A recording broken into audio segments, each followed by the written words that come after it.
जय हिंद साथियों, नमस्कार। आप सभी लोगों को स्वतंत्रता दिवस की ढेर सारी शुभकामनाएं।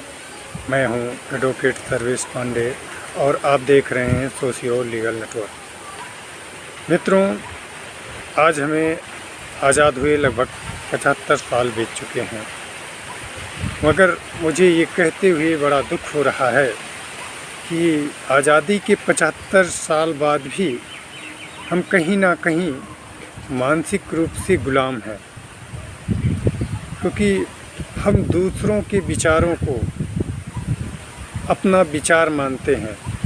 हमारी अपनी कोई सोच नहीं है, दूसरों के विचारों के आधार पर निर्णय लेते हैं और जीवन जीने का प्रयत्न करते हैं, जो बड़ा कष्टदायी है।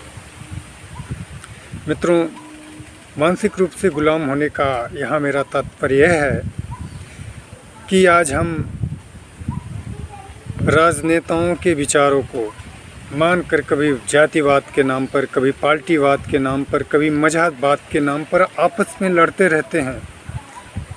हमने कभी अपने अधिकार और कर्तव्य की तरफ गौर ही ना किया, ना तो हमने अपने अधिकार कर्तव्य को समझा, ना ही समझने का प्रयास किया।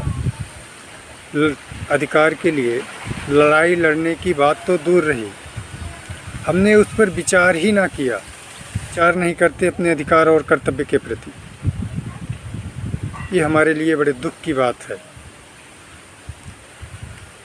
अगर हम आपसे प्रश्न करें कि हमारा अधिकार क्या किसी हिंदू, सिख, ईसाई या किसी मुसलमान या किसी जाति विशेष के प्रति प्रवर्तनीय है, तो आप कहेंगे नहीं, और इसका उत्तर भी नहीं है। आप भी जानते हैं और मैं भी जानता हूँ, हमारे सारे लगभग फंडामेंटल राइट स्टेट के विरुद्ध प्रवर्तनीय हैं।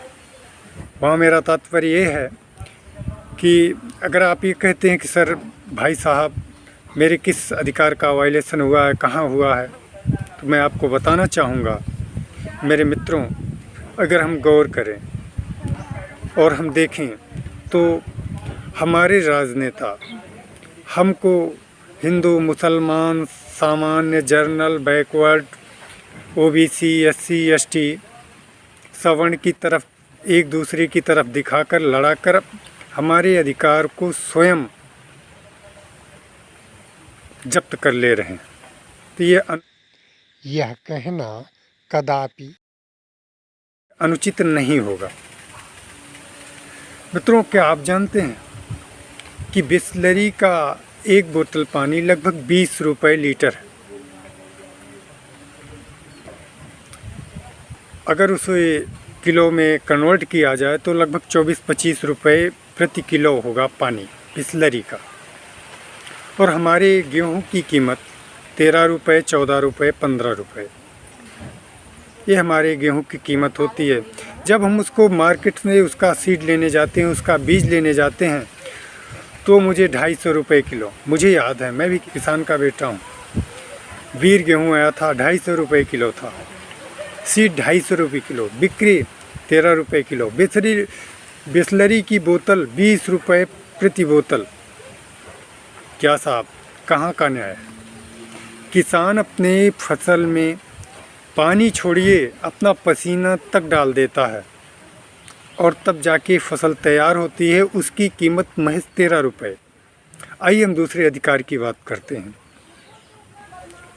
हम बात करते हैं विद्यार्थियों की, स्टूडेंट्स की। एक विद्यार्थी जीवन भर संघर्ष करता है कि हम कहीं सेलेक्ट हो जाएंगे, और बहुत अच्छी तैयारी होती है, शायद वो सेलेक्ट भी हो जाए। अगर उसके खिलाफ़ कोई FIR पंजीकृत है तो संभवतः यकीनन वो सरकारी सेवा में यानी कि प्रशासन में कार्यरत नहीं हो सकता। जबकि नेताजी के विरुद्ध संगीन मामलों में FIR दर्ज रहे, एक नहीं, एक से अधिक कितने भी हों दर्ज रहे, कोई फ़र्क नहीं पड़ता। उनको टिकट मिलती है, चुनाव जीतते हैं, हमारे हम हमारे शासन में बैठते हैं और सरकार चलाते हैं और शासन में बैठते हैं, और विद्यार्थी जो इतना संघर्ष करता है, पढ़ाई करता है, उसके ऊपर FIR चाहे फर्जी हो या ओरिजिनल, शायद फर्जी ही रहती है ज़्यादातर। तो मैं जहाँ तक मैं जानता हूँ, कोई भी विद्यार्थी, अधिकांशतः कह सकते हैं आप, वो किसी अपराध से बचना चाहता है, दूर भागना चाहता है, लेकिन किसी तरीके से उसे फंसा दिया जाता है तो उसको कम से कम सिलेक्शन तो उसका नहीं होना रहता। और नेताजी के ऊपर कितने भी मुकदमे दर्ज रहें, कोई फ़र्क नहीं पड़ता। वो पार्लियामेंट में जाएंगे, विधानमंडल में जाएंगे, विधान परिषद में जाएंगे, और संसद भवन में जाएंगे, लोकसभा में जाएंगे, राज्यसभा में जाएंगे। और दूसरी बात, 60 साल नौकरी करने के उपरांत भी आपको पेंशन नहीं मिलेगी, लेकिन विधायक जी को, सांसद महोदय को पेंशन छोड़िए, कई प्रकार के भत्ते, मेडिकल सुविधा, सारी चीज़ें आजीवन मिलती रहेगी। एग्जाम्पल के लिए बताया, मेडिकल सुविधा, यातायात सुविधा, अन्य सुविधाएं हैं, बहुत सारे भत्ते हैं जो उनको मिलते रहते हैं। लेकिन आप 60 साल तक कर्तव्य, कितने भी कर्तव्यनिष्ठ होकर कार्यरत कर रहें, सेवा करें, फिर भी आपको पेंशन नहीं मिलेगी। ऐसे और मित्रों, आप जानते हैं पुलिस एक्ट की अगर हम बात करें